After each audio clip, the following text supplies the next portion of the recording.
to our channel. Today I am here with another very important topic of NEET, and that is from the chapter Breathing and Exchange of Gases. The most important part where a lot of confusion students face is what is oxygen hemoglobin curve, how is it shifting, how does transport take place. But I promise you, by the end of this video, you'll be very confident about this topic. So today we'll deal with transport of gases in the blood. Gases means oxygen and CO2. Before we understand how the whole transport mechanism occurs, let us try to once figure out why this transport is needed, right? So we are basically dealing with transport of oxygen and CO2. So in order to know why we need to transport, we should know their uses, right? So if I talk about oxygen, oxygen needs to be transported to different parts of your body, different organ tissues, because they need to generate energy out of it. And the process by which the energy is being generated at cellular level is called cellular respiration, which is complete oxidation of food to produce, food means organic compounds, to produce CO2, water and around 38 ATP of energy, right? So oxygen is needed for cellular energy, and the process by which it happens is aerobic respiration, right?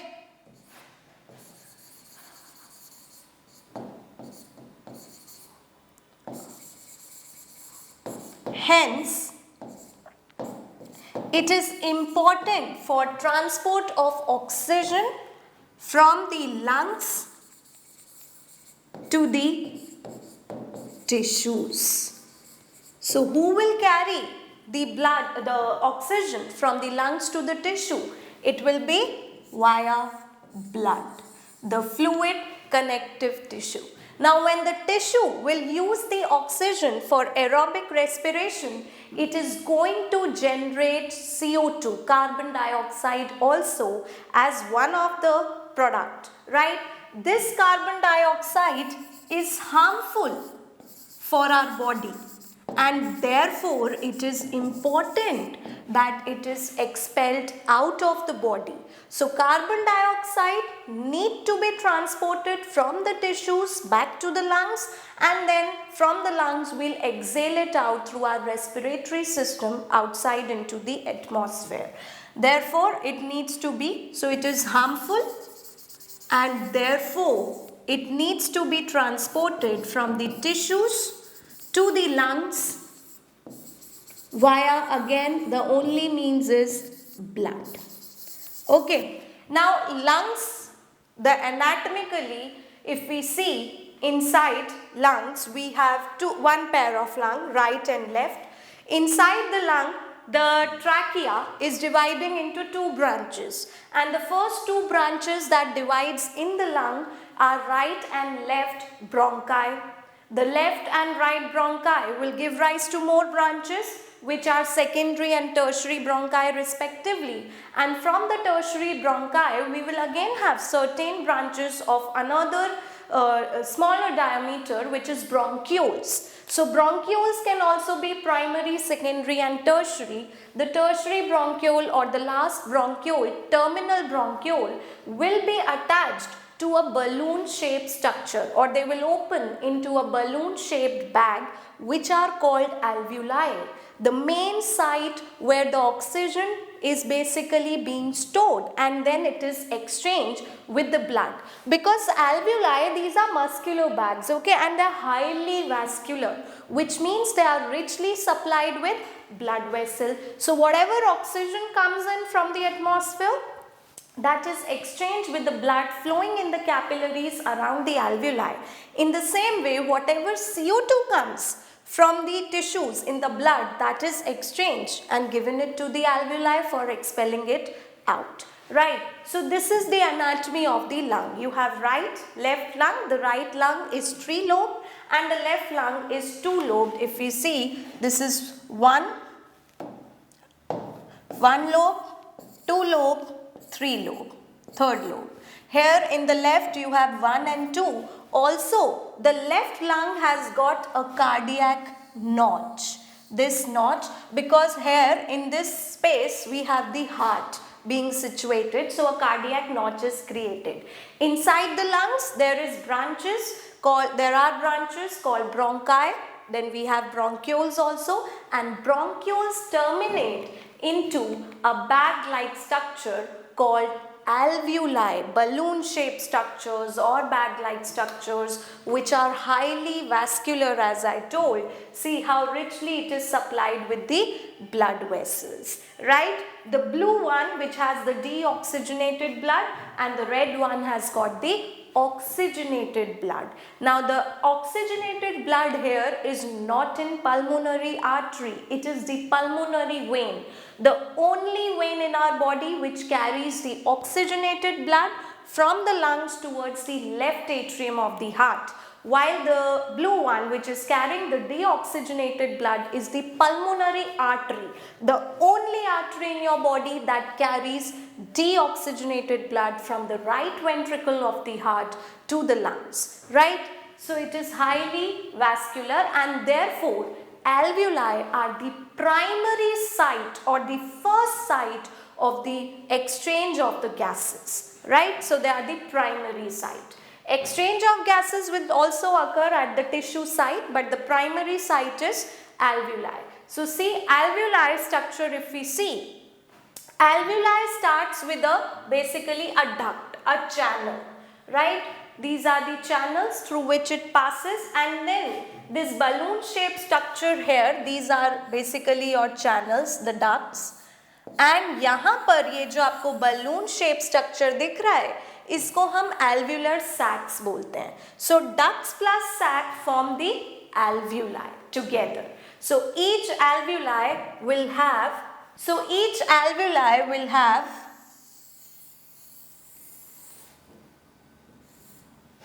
the alveolar duct,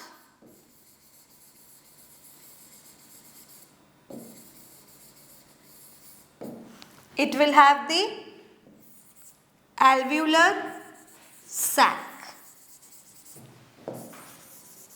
and you know the sac is basically covered by mucus. The lining of mucus is always there, and this mucus is always being cleared up so that it does not fill, and there is enough space for oxygen to be entering from outside and CO2 entering from the blood vessels which are present around the alveoli. So these are basically your blood vessels,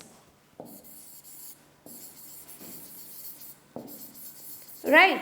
So blood vessels will be giving away what? It will give away CO2, and oxygen will come here, and then it will move to the tissue site, correct? Now, since we are quite complex organism, we cannot depend on diffusion for this transport to occur throughout the body. Yes, here at the primary site alveoli, the exchange is diffusion, which is dependent on the pressure gradient of the gases in the blood and in the alveoli, but throughout your body we cannot depend on diffusion because diffusion is a slow process. So by the time it will reach, it is already too late, the organ failure will occur. So in order to transport the blood rapidly at a good speed so that it reaches the different organs and tissues of your body on time, we have an important respiratory pigment in the blood. हम diffusion पर नहीं depend कर सकते क्योंकि diffusion एक slow process है. अगर यहाँ पर डिफ्यूजन ज़रूर हुआ, इसके बाद आगे बॉडी में जो ट्रांसपोर्ट हो रहा है वो डिफ्यूजन के बेसिस पर नहीं हो सकता. इतना स्लो प्रोसेस है कि बहुत देर हो जाएगी जब तक ऑक्सीजन वहाँ पहुँचेगा. इसीलिए हमारी बॉडी में एक रेस्पिरेटरी पिगमेंट है जो कि ब्लड में प्रेजेंट होता है, और ब्लड में वो प्रेजेंट होता है आरबीसीज में, जिस रेस्पिरेटरी पिगमेंट को हम हीमोग्लोबिन कहते हैं। And this haemoglobin will help us in the transport of our gases, right? So exchange of gases, alveoli are the primary site for the exchange of gases. A very important thing, please आप ये mark कर लीजिए, ऐसे ही NEET में small things are being asked. So the primary sites are alveoli. Then exchange of gases is also occurring between the blood and the tissues. So यहाँ पर ये zoom in version है, alveoli supplied with blood vessels, जैसे मैंने आपको बताया अभी draw करके भी, ऑक्सीजन alveoli के से ब्लड में जाएगा और CO2 ब्लड से alveoli के अंदर आएगा. See how quickly RBCs are taking up oxygen and the blood of course as well, and CO2 is being given. So this is how transport is occurring. Now see, the blood has basically got two important components which are, जल्दी बताइए comment section में, I know you all know it, plasma and formed elements. The formed elements consist of RBCs, red blood corpuscles, WBCs, white blood corpuscles, right? And very good, platelets, है ना? So all these components, and plasma, remember, is majorly 90 to 92% is made up of water only, correct? So आपका जो भी oxygen और CO2 आ रहा है, या तो वो प्लाज्मा में जाएगा या आरबीसीज में जाएगा और ट्रांसपोर्ट होगा, because RBCs has got hemoglobin, as I said, the respiratory pigment, very important. It contains the respiratory pigment hemoglobin, and this hemoglobin will be involved in the transport, right? इतना समझ में आया आप सबको? Very good. अभी हम haemoglobin थोड़ा सा समझते हैं, ठीक है? रेस्पिरेटरी पिगमेंट है,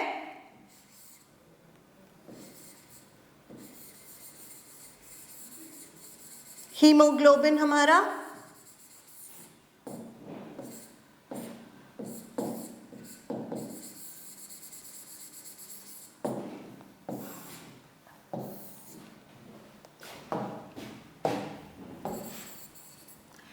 Now, if I tell you the structure, hemoglobin दो parts का बना है बेटा, heme and globin.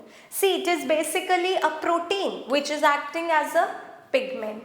So it is a quaternary protein, यानी एक ऐसा प्रोटीन जो एक से ज़्यादा पॉलीपेप्टाइड यूनिट्स की असेंबली से बना है. सो हीमोग्लोबिन 4 ग्लोबिन यूनिट से बना है, 2 अल्फा और 2 beta. So total 4 globin units, which means 4 polypeptide. Plus there are prosthetic group called the heme group. ठीक है? So हमारा जो hemoglobin है, माइंड मैप बनाते हैं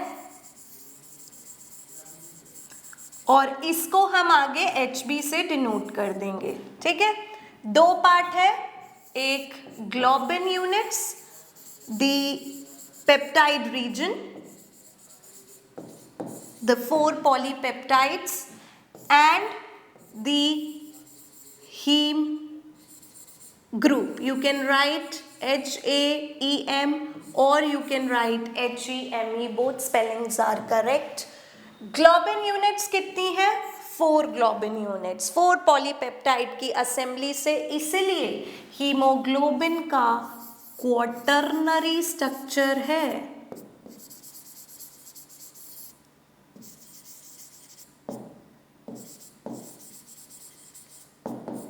करेक्ट? आई थिंक यहाँ पर दोबारा लिख देते हैं.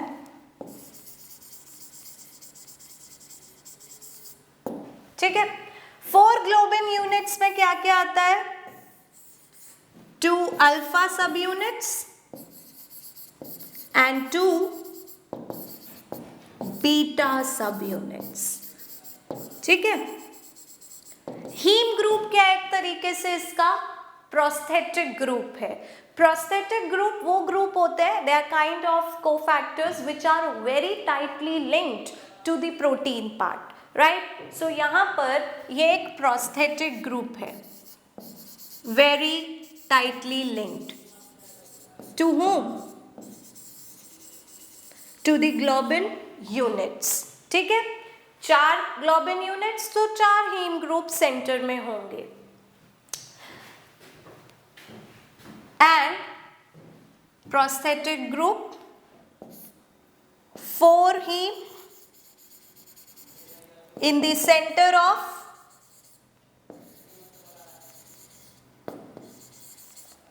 each globin unit.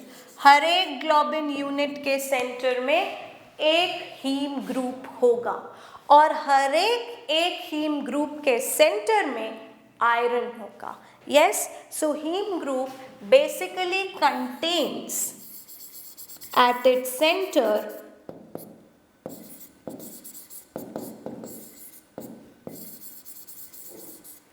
आयरन. और आयरन किस स्टेट में प्रेजेंट है? Fe2 पॉजिटिव स्टेट में. In the ferrous state, iron is available at the center of heme group.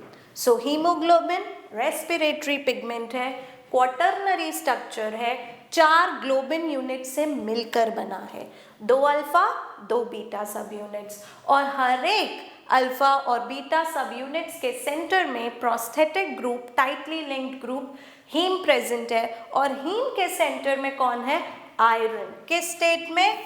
Fe2 positive. जल्दी जल्दी वहाँ इंपॉर्टेंट मार्क कर लो, आपसे पूछ सकते हैं कि हीम के सेंटर में आयरन किस स्टेट में प्रेजेंट है. देखो यहाँ पर हीमोग्लोबिन जो है वो ऑक्सीजन कैरी कर रहे हैं उसे. ठीक है, अभी मैं आपको ये हीमोग्लोबिन का स्ट्रक्चर जो समझाया वो देख भी लेते हैं. Inside the RBC this is basically your haemoglobin. ये 4 आपकी ग्लोबिन यूनिट्स हैं, 1 2 3 एंड 4. ये जो ग्रे कलर के आपको दिख रहे हैं वो हीम ग्रुप है और रेड कलर के ऑक्सीजन लगे हैं. See this way. So this yellow part is the haem group जिसके सेंटर पे Fe2 पॉजिटिव है. और 4 चेन्स 4 डिफरेंट कलर्स में आपको दिख रही हैं. बीटा चेन्स है और अल्फा चेन्स है. आया हीमोग्लोबिन का स्ट्रक्चर समझ में? Very good. If you have any doubt, you can comment us in the comment section. I'll answer you back. So each hemoglobin can carry how many oxygen? क्योंकि हर एक iron एक oxygen से bind कर सकता है, right. जब oxygen iron से bind करता है तो उसे ऑक्सीजनेशन स्टेट रिएक्शन कहते हैं और Fe2 पॉजिटिव फेरिक में चेंज हो जाता है. एक हीमोग्लोबिन के पास 4 हीम मतलब 4 आयरन, तो 4 आयरन 4 ऑक्सीजन मॉलिक्यूल से बाइंड कर सकते हैं. Therefore each haemoglobin molecule can carry maximum of 4 molecules of oxygen. Okay, very very important part. हर एक हीमोग्लोबिन में 4 ऑक्सीजन के मॉलिक्यूल लग सकते हैं. सो नाउ यू सी, आप देखिए यहाँ पर रेड कलर जो पार्ट है वो आयरन है, blue colour part haem group है. तो मेरे पास 4 साइड्स होंगी. ठीक है, इस पोर्शन पे आप फोकस करो. This is the structure of haemoglobin. So 1 side, second oxygen की binding side, third and fourth. जितने आयरन उतना. सो एक ऑक्सीजन बाइंड किया, फिर दूसरा, then third and then fourth. So 1 oxygen can carry see 4 molecules of oxygen. Sorry, 1 hemoglobin can carry 4 molecules of oxygen. आया समझ में बेटा आप लोग को? I hope you are able to understand. अब हम थोड़ा सा समझते हैं कि ट्रांसपोर्ट हो कैसे रहा है. करेक्ट. आपको पता है कि एल्वियोलाई प्राइमरी साइट है. सो प्राइमरी साइट पर जब ऑक्सीजन का ट्रांसपोर्ट होता है from the alveoli to the blood, transport of oxygen, correct. आज हम ट्रांसपोर्ट ऑफ ऑक्सीजन पढ़ते हैं, है ना। तो ऑक्सीजन दो फॉर्म्स में ट्रांसपोर्ट होता है, एक डिसॉल्व्ड फॉर्म में और दूसरा हीमोग्लोबिन के साथ कंबाइन करके it forms oxy haemoglobin, correct. Because oxygen is less soluble in water, therefore a very small percentage of oxygen travels in dissolved form in the plasma. Only 3% जहाँ से direct question आएगा. So it is transported in two forms, in dissolved state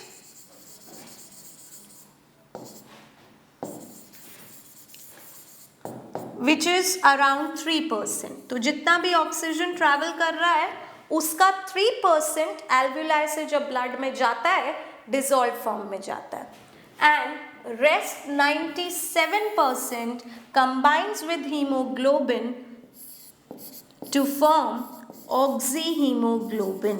So in the form of oxyhemoglobin, how much percentage? 97%. You are being asked the percentage. Very very important. आपको percentage याद होना चाहिए, ठीक है। Dissolve form में जो dissolve होके चला गया, राइट, हमें मेन समझना है कि ऑक्सी हीमोग्लोबिन बन कैसे रहा है, करेक्ट। तो अब हम फोकस करेंगे और आप इसको ध्यान से सुनना, क्योंकि ये जो कॉन्सेप्ट है ऑक्सी हीमोग्लोबिन कर्व का वो कहीं ना कहीं कंफ्यूजन क्रिएट करता है, but if you listen carefully आपको आज ये टॉपिक बिल्कुल क्लियर हो जाएगा, ठीक है। तो अब हम सब ऑक्सी हीमोग्लोबिन का फॉर्मेशन पढ़ते हैं। तो अब हम पढ़ते हैं फॉर्मेशन ऑफ ऑक्सी हीमोग्लोबिन। देखिए ऑक्सी हीमोग्लोबिन कैसे बनेगा, उसके लिए हमें कुछ फैक्टर्स पता होने चाहिए। आपको बेटा पता है हीमोग्लोबिन की जो एफिनिटी होता है ना, वो ऑक्सीजन के लिए भी है, CO2 के लिए भी है और CO के लिए भी है, यानी कार्बन मोनोऑक्साइड। हीमोग्लोबिन सबसे ज़्यादा टाइटली बाउंड करता है कार्बन मोनोऑक्साइड के साथ, तभी आपको कार्बन मोनोऑक्साइड पॉइजनिंग हो सकती है if you are in a room filled with CO oxygen, and the haemoglobin will eventually bind with CO, क्योंकि उसकी एफिनिटी उसके लिए सबसे ज़्यादा है, followed by CO2 and then O2। तो अगर ऑक्सीजन को बाइंड करना है हीमोग्लोबिन से तो कुछ चीज़ें उसे इंश्योर करनी पड़ेंगी ताकि CO2 को छोड़कर हीमोग्लोबिन उसी से बाइंड करे। तो इसका मतलब हमें कुछ फैक्टर्स पहले समझने होंगे जो ऑक्सी हीमोग्लोबिन के फॉर्मेशन को फेवर्स करते हैं, right. So factors that favour formation of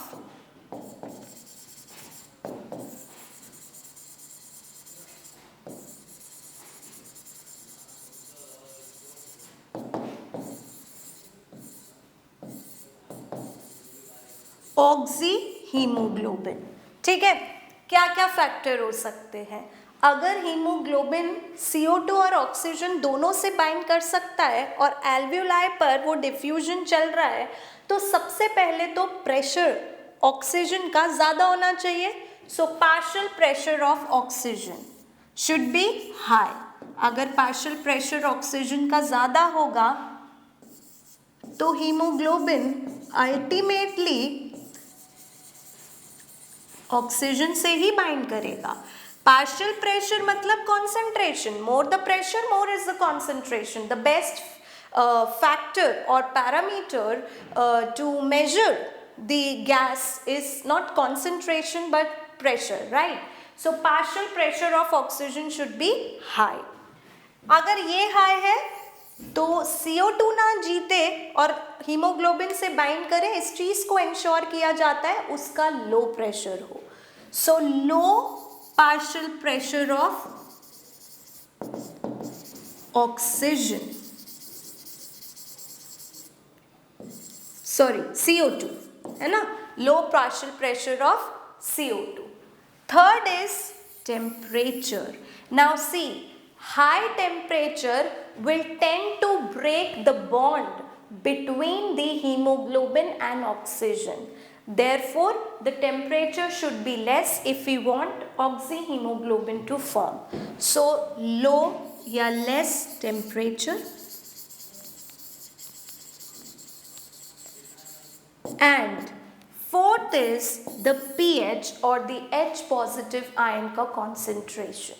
The H positive ion tend to disrupt the oxygen binding site on the hemoglobin. H positive ion क्या करते हैं, वो ऑक्सीजन बाइंडिंग साइट को खराब कर देते हैं हीमोग्लोबिन पर, तो ऑक्सीजन बाइंड नहीं कर पाएगा.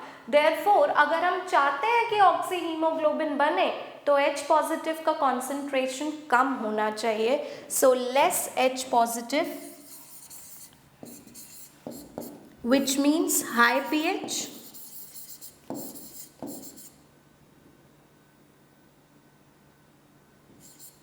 ठीक है, अभी आपको ये दोनों तो समझ आए, पार्शियल प्रेशर, टेम्परेचर मैंने बताया, आप उसका रीजन लिखिए. आपके एनसीईआरटीज में प्रॉपर रीजंस नहीं है कि लेस टेम्परेचर क्यों होना ज़रूरी है या लेस एच पॉजिटिव होना क्यों ज़रूरी है. You should know it instead of mugging up.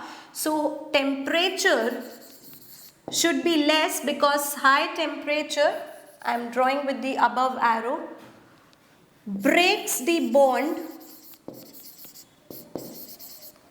between oxygen and hemoglobin. ठीक है, वो बॉन्ड को तोड़ते हैं. एंड पीएच कैसे अफेक्ट करता है वो मैं आपको नेक्स्ट स्लाइड में समझाती हूँ. पर ये सारे फैक्टर्स, ये सब कहाँ प्रेजेंट होते हैं? All these factors are present at the alveolar site. इसलिए alveoli पर ऑक्सीजन हीमोग्लोबिन के साथ कंबाइन करके ऑक्सी हीमोग्लोबिन बनाता है, क्योंकि alveoli पर ऑक्सीजन का प्रेशर ज़्यादा है, CO2 का प्रेशर कम है, टेम्परेचर कम है और H पॉजिटिव आयंस भी कम है. ठीक है, हम H पॉजिटिव आयन थोड़ा सा पढ़ते हैं, फिर हम आएंगे. See effect of H positive ions on formation of oxyhemoglobin. और ये H पॉजिटिव आ कहाँ से रहे है ना, ये भी हमें पता होना चाहिए. देखिए बेटा, जब CO2 रिलीज होता है तो वो RBC में प्रेजेंट वाटर के साथ कंबाइन करके in the presence of an enzyme carbonic anhydrase, जो सबसे ज़्यादा क्वांटिटी में RBC में होती प्लाज्मा में भी है बट वहाँ पे बहुत कम क्वांटिटी होती है. In the RBC it is present in high amount. तो क्या होता है कि RBC में जब CO2 वाटर के साथ कंबाइन करता है, कौन सी एंजाइम के प्रेजेंस में? कार्बोनिक एनहाइड्रेज एंजाइम की प्रेजेंस में, तो H2CO3 बनता है. And this breaks up immediately into H positive plus HCO3 negative, again by carbonic anhydrase. तो ये H पॉजिटिव जो आ रहे हैं ना ब्लड में, वो यहीं से आ रहे हैं. ठीक है, अभी ये H पॉजिटिव क्या करता है? It goes and binds with histidine residues of beta globin chain. जो 4 चेन्स हैं हीमोग्लोबिन में, बीटा अल्फा, उसमें से बीटा ग्लोबिन चेन में histidine amino acid large amount में होता है. तो वो हिस्टिडीन में NH2 ग्रुप जो है वो अपनी तरफ इसको खींचते हैं. सो ये हिस्टिडीन के साथ कंबाइन करता है, हिस्टिडीन ऑफ बीटा ग्लोबिन.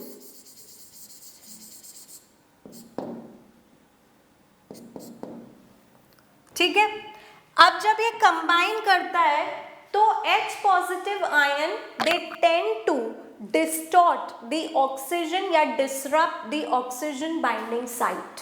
तो वो ऑक्सीजन बाइंडिंग साइट को खराब कर देते हैं। जब ऑक्सीजन बाइंडिंग साइट ही खराब हो गई तो ऑक्सीजन छूटने लगेगा हीमोग्लोबिन से, it will start releasing out and oxy haemoglobin नहीं बनेगा, राइट। सो ओके वेट, तो क्या हुआ, हिस्टिडीन से कंबाइन कर कर क्या किया उसने, disrupt oxygen binding site on haemoglobin.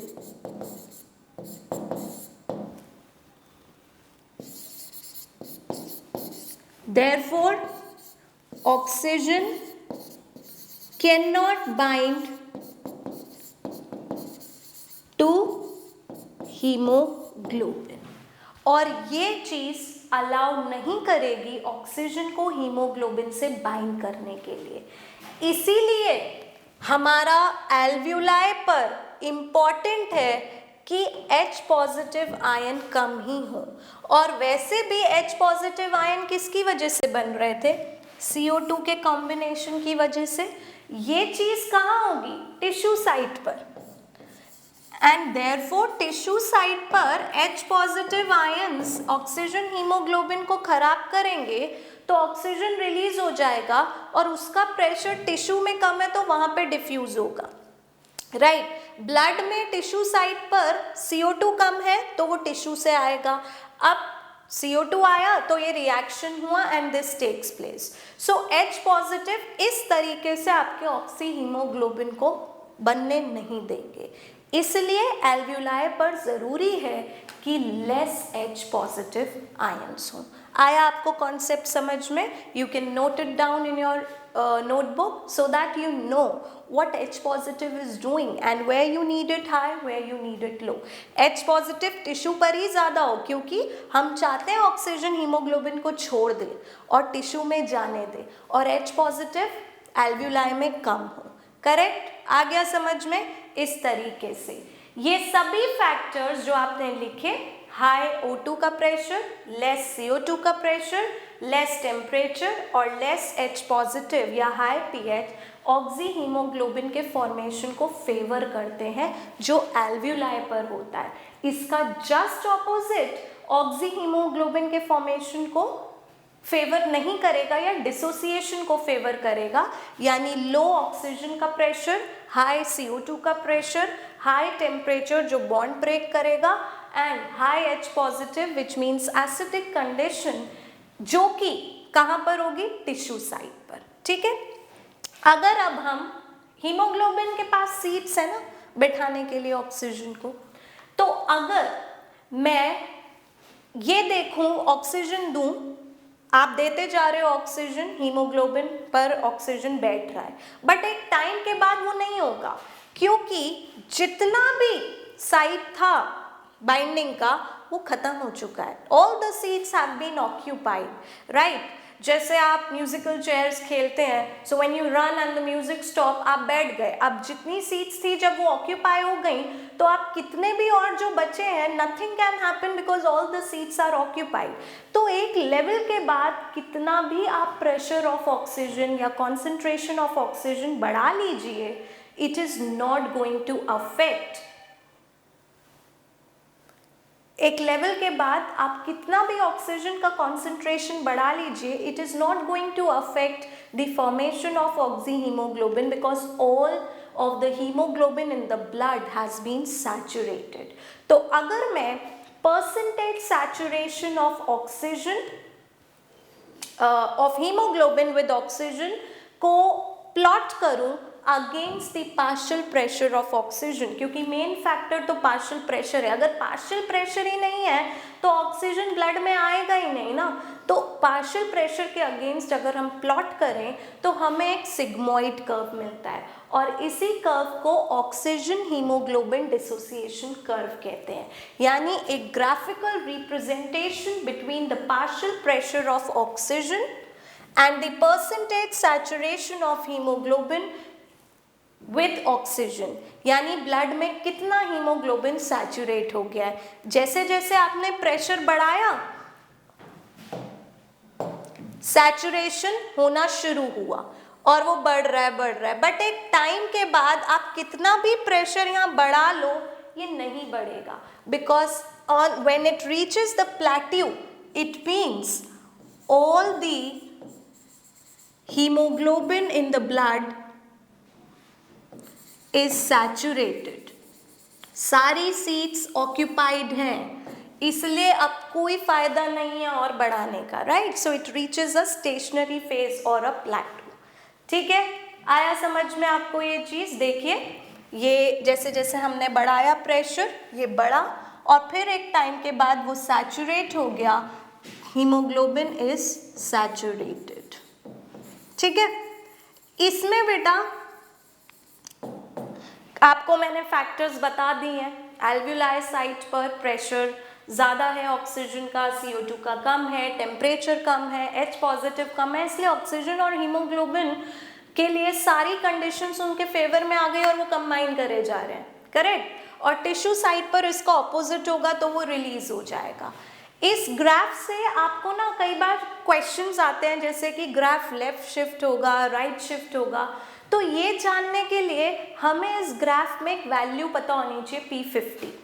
P50 value वो पार्शियल प्रेशर है ऑक्सीजन का जिस पर haemoglobin in the blood is 50% saturated.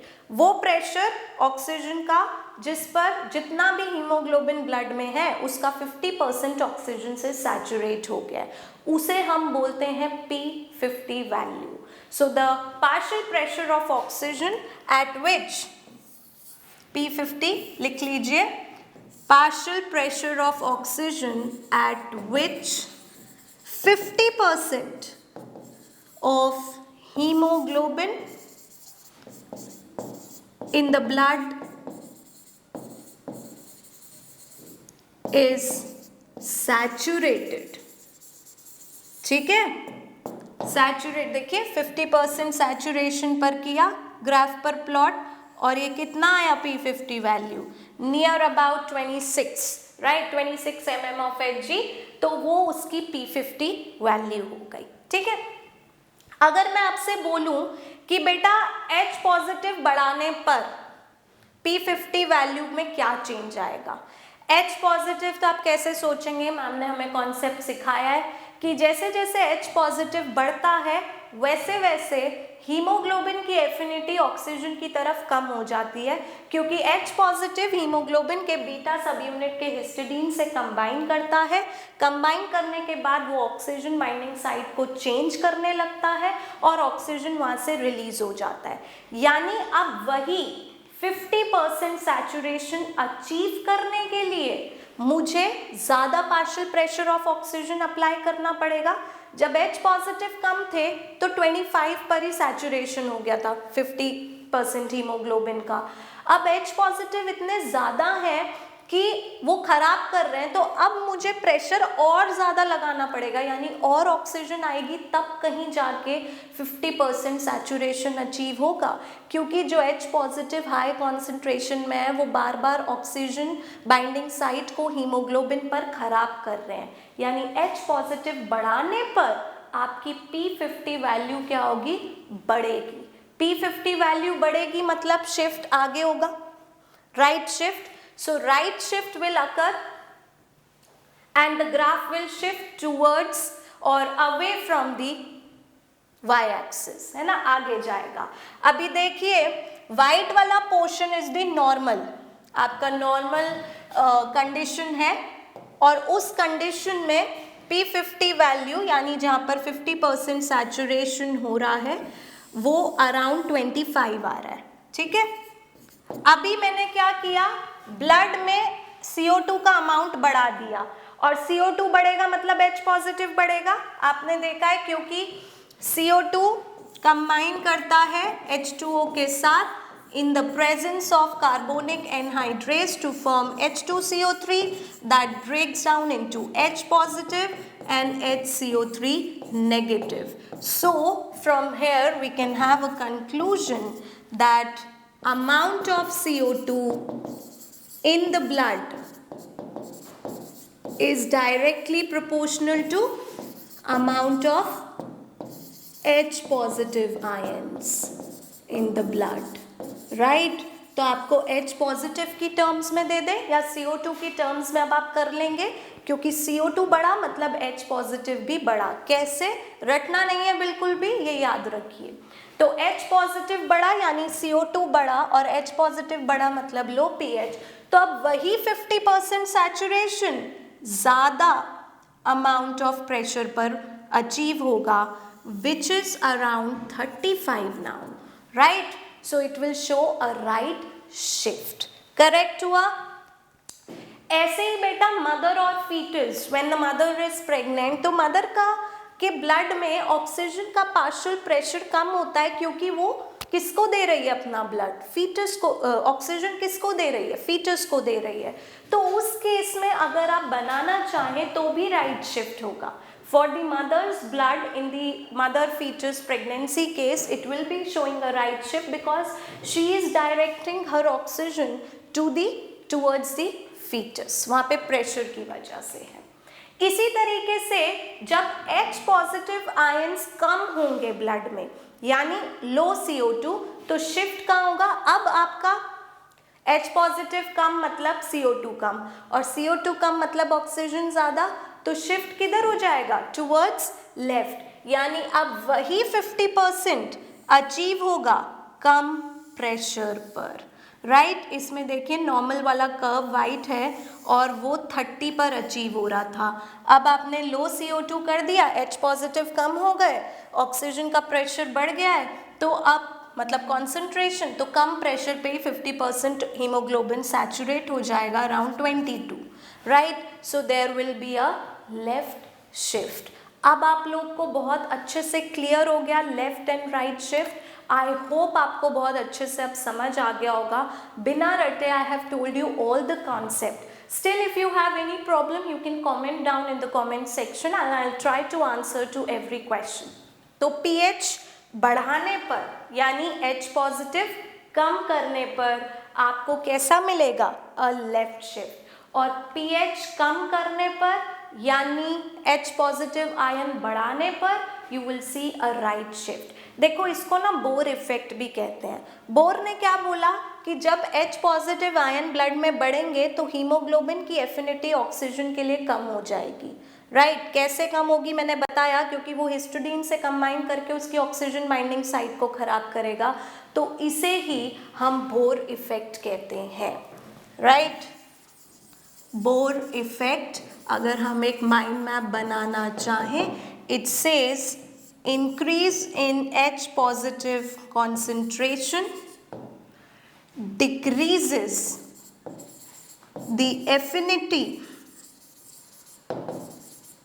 of hemoglobin for oxygen and increases the affinity of hemoglobin for CO2, है ना। CO2 ज़्यादा कंबाइन करेगा, oxygen binding site तो खराब हो गई, तो इसे ही हम बोर इफेक्ट कहेंगे। आप फटाफट ये माइंड मैप लिख लीजिए, इस पर भी आपको क्वेश्चंस आ सकते हैं। सो आई होप आपको आज ऑक्सीजन का ट्रांसपोर्ट अच्छे से समझ में आ गया है। That's all for today. I really hope now you'll try more MCQs and I am very confident that if you have listened this video properly, you'll be able to answer every question. So that's all for today. In the next video, I'll come up and explain the mechanism of transport of CO2. Till then, goodbye, stay happy.